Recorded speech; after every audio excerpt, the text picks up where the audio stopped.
Hey everybody, it's Jason Blaha here, and it seems I stirred up a small bit of controversy with a few of my subscribers because I posted a couple of pictures in the last day up on the Facebook fan page.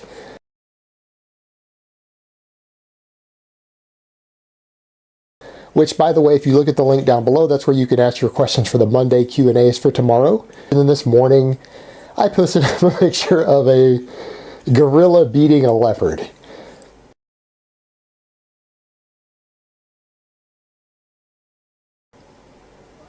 And so people think I'm against the book, or they're asking, am I against the book? Guys, I'm not against the book. I do think it's overhyped, but I think most people need to be doing a little bit of mobility work.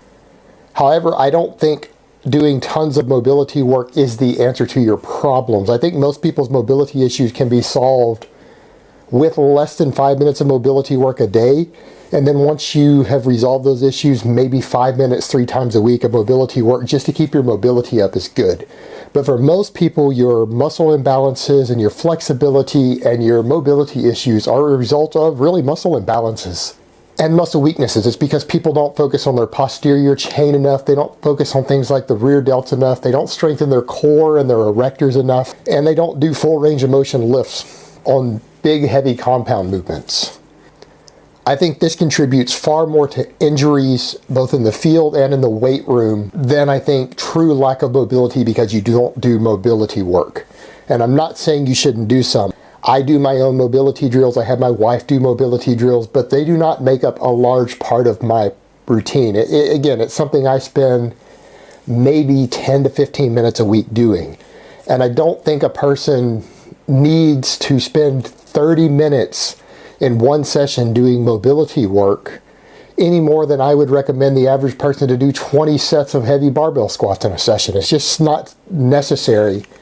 And if you're spending that much time on mobility work, you're taking time away from your strength training. That is time you could be spending inside the squat rack, getting bigger and stronger, or speeding your metabolism up more if you're trying to get leaner, doing really beneficial quality work. It's way too much fluff for someone to spend that much time doing mobility work, other than someone who's maybe been bedridden for a year or two and now they're up out of bed and they need to do that for a month or two in order to get themselves mobile again. But for the average person who just has a sedentary lifestyle that's made them immobile, you shouldn't need anything that extreme. And so I don't think an entire book dedicated to it is really worthwhile.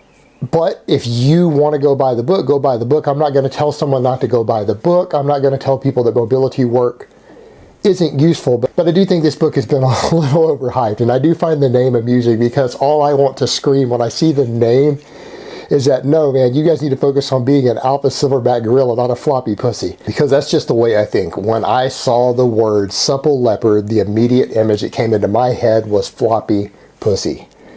And I can't help that. It's just the way that my mind works. And I just happen to think it was funny, and so that's kind of what I've joked about with some light humor with it.